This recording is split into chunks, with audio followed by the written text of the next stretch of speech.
కొన్ని రోజుల క్రితం మార్వెల్ వారి అఫీషియల్ యూట్యూబ్ ఛానల్లో లైవ్ స్ట్రీమింగ్ చేసిన Avengers Doomsday cast announcement video రికార్డ్స్ని బద్దలు కొట్టింది. 5 గంటల 27 నిమిషాల పాటు ఉన్న ఈ లైవ్ స్ట్రీమింగ్లో డూమ్స్డే మూవీలో కనిపించబోయే 27 క్యాస్ట్ మెంబర్స్ని అనౌన్స్ చేశారు. అండ్ ఈ 5 అవర్స్ 27 మినిట్స్ రన్ టైంలో ఈ వీడియో అన్ని సోషల్ మీడియా ప్లాట్ఫామ్స్ కలుపుకొని 275 మిలియన్ వ్యూస్ని అండ్ 3.1 మిలియన్ సోషల్ ఇంటరాక్షన్స్ని పొందింది. Last year Deadpool and Wolverine Super Bowl ట్రైలర్కి వచ్చిన వ్యూస్ కంటే కూడా ఈ క్యాస్ట్ అనౌన్స్మెంట్కి 5 రెట్లు ఎక్కువ వ్యూస్ వచ్చాయి. గంట గడిచే కొద్దీ ఆడియన్స్ కూడా పెరుగుతూ రావడంతో ఆ లైవ్ స్ట్రీమింగ్ వీడియో అన్ని ప్లాట్ఫామ్స్లో ఎక్కువ వ్యూస్ పొందిన లైవ్ స్ట్రీమ్గా రికార్డ్ క్రియేట్ చేసింది. క్యాస్ట్ అనౌన్స్మెంట్, అది కూడా లైవ్ స్ట్రీమింగ్. ఈ స్థాయిలో రికార్డ్ని క్రియేట్ చేస్తే ఇక ఈ మూవీ ట్రైలర్ ఇంకెన్ని రికార్డ్స్ బద్దలు కొడుతుందో. అలాగే ఆ రోజు ఎక్స్లో #అవెంజర్స్ డూమ్స్డే 7 గంటలకు పైగా నెంబర్ 1 స్పాట్లో ట్రెండ్ అయింది. అండ్ యూట్యూబ్లో కూడా ఈ వీడియో ఆ రోజు నెంబర్ 2 స్పాట్లో ట్రెండ్ అయింది. దీన్ని బట్టి చెప్పవచ్చు ఈ అవెంజర్స్ డూమ్స్డే మీద హైప్ ఏ రేంజ్లో ఉందనేది. అండ్ ఈ క్యాస్ట్లో ఫ్యాన్స్ ఎక్స్పెక్ట్ చేసిన కొంతమంది పేర్లు లేవు. అయితే ఈ క్యాస్ట్ అనౌన్స్మెంట్లో అనౌన్స్ అయిన 27 క్యాస్ట్ మెంబర్స్ మాత్రమే కాకుండా ఇంకా మరికొంతమంది కూడా ఈ మూవీలో కనిపించబోతున్నారని కన్ఫర్మ్ అయింది. ఆర్డీజే సోషల్ మీడియాలో ఈ అనౌన్స్మెంట్కి సంబంధించిన ఒక ఫోటోని షేర్ చేసి ఒక కామెంట్ రాశాడు. దానికి మార్వెల్ స్టూడియోస్ రిప్లై ఇస్తూ there is always room for more అని చెప్పి రిప్లై ఇచ్చి ఈ డూమ్స్డే మూవీలో ఈ 27 మంది మాత్రమే కాకుండా మరికొంతమంది కూడా కనిపించబోతున్నారని కామెంట్ చేశారు. సో డూమ్స్డే మూవీకి సంబంధించి అనౌన్స్ అయిన క్యాస్ట్ మూవీ ఫుల్ క్యాస్ట్ కాదు, ఇంకా అనౌన్స్ అవ్వాల్సిన వారు ఉన్నారు. మేబీ వీరిలో ఫ్యాన్స్ ఎక్స్పెక్ట్ చేసిన కొంతమంది ఉండవచ్చు. రిపోర్ట్స్ ప్రకారం మూవీలో కనిపించబోయే మిగిలిన క్యాస్ట్ మెంబర్స్ని మూవీ షూటింగ్ టైంలో అనౌన్స్ చేస్తారు. స్కోపర్ అయిన డానియల్ రిచ్మన్ చెబుతున్న దాని ప్రకారం ఈ మూవీ స్క్రిప్ట్ ఇంకా ఫైనలైజ్ అవ్వలేదు. సో మూవీ ఫుల్ క్యాస్ట్ని రివీల్ చేయకపోవడానికి ఇది ఒక కారణం కావచ్చు. అయితే ఈ మూవీలో టామ్ హాలండ్ స్పైడర్-మ్యాన్ క్యారెక్టర్ మాత్రం కనిపించదు. రిపోర్ట్ ప్రకారం spider-man 4 movie story Avengers doomsday movie events టైంలోనే ఉండబోతుంది. సో ఈ 2 స్టోరీస్ కూడా ఒకే టైంలో జరగబోతున్నాయి.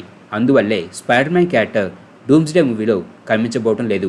అంతేకాదు ఈ స్పైడర్-మ్యాన్ 4 మూవీలో విలంగా కమిలియన్ క్యారెక్టర్ కనిపించబోతుందంటూ ఒక రూమర్ వచ్చింది.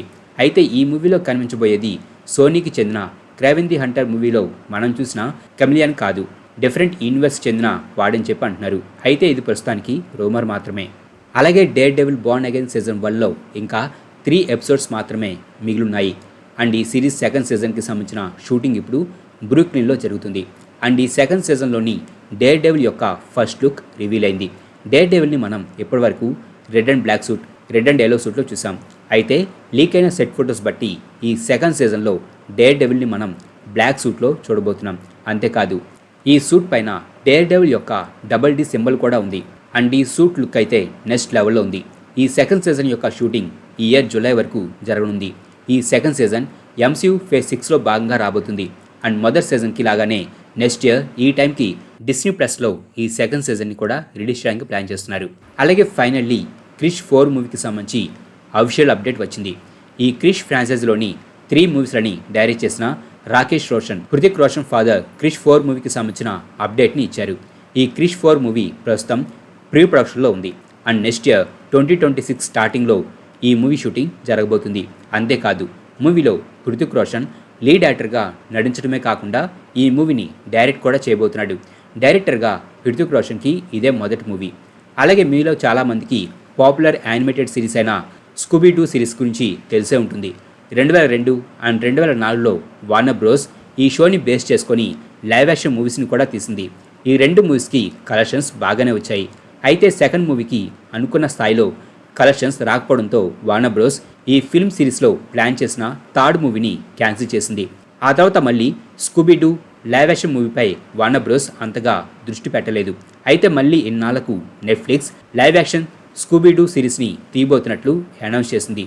ఈ సిరీస్ మొదటి సీజన్లో మొత్తం 8 ఎపిసోడ్స్ ఉండబోతున్నాయి. ఈ సిరీస్లో మిస్టరీ ఇంక్ మెంబర్స్ అయిన Scooby-Doo, Shaggy Rogers, Fred Jones, Daphne Blake and Velma డింక్లీల ఆడియన్స్ చూపించబోతున్నారు. ఈ సిరీస్ ప్లాట్ వచ్చేసి ఈ మోడర్న్ రీఇమాజినింగ్లో ఓల్డ్ ఫ్రెండ్స్ అయిన షాగీ అండ్ డెఫ్నీలు సమ్మర్ క్యాంప్ దగ్గర జీనియస్ అయిన వెల్మా అండ్ స్ట్రేంజ్ కానీ హ్యాండ్సమ్ అయిన ఫ్రెడ్లతో కలిసి సూపర్ న్యాచురల్ మర్డర్ని విట్నెస్ చేసిన ఒక లోన్లీ లాస్ట్ డేన్ పప్పీ యొక్క మిస్టరీని సాల్వ్ చేయబోతున్నారు. అండ్ ఈ పప్పీనే స్కూబీడూ. అలాగే ఈ ఇయర్ జూలై 11న DCU Superman movie release అవబోతుంది. ఈ మూవీ ఇప్పుడు పోస్ట్ ప్రొడక్షన్లో ఉంది. అయితే ఈ మూవీలో సూపర్ మ్యాన్ ఫాదర్ అయిన జోరెల్గా ఎవరు నటించారన్నది ఇంకా రివీల్ అవ్వలేదు. రిపోర్ట్ ప్రకారం ఈ జోరెల్ క్యారెక్టర్ మూవీ స్టార్టింగ్లో కొన్ని నిమిషాలు మాత్రమే కనిపించబోతుంది. అండ్ ఈ మూవీలో జోరెల్గా బ్రాడ్లీ కూపర్ కనిపించబోతున్నాడని రూమర్ వినిపిస్తుంది. ఇంతకుముందు మ్యాన్ ఆఫ్ స్టీల్ మూవీలో హెన్రీ క్యావిల్ సూపర్ మ్యాన్కి ఫాదర్ అయిన జోరెల్గా రసెల్ క్రో నటించాడు. మా ఈ వీడియో మీకు నచ్చినట్లయితే ప్లీజ్ లైక్ చేయండి, షేర్ చేయండి. మా ఛానల్ని మీరు ఇంకా సబ్స్క్రైబ్ చేసుకున్నట్లయితే ప్లీజ్ మా ఛానల్ని సబ్స్క్రైబ్ చేసుకోండి. అలాగే మా వీడియోస్ నోటిఫికేషన్ రూపంలో మీకు ఎప్పటికప్పుడు అప్డేట్స్గా రావాలంటే పక్కనున్న బెల్ ఐకాన్ క్లిక్ చేయండి.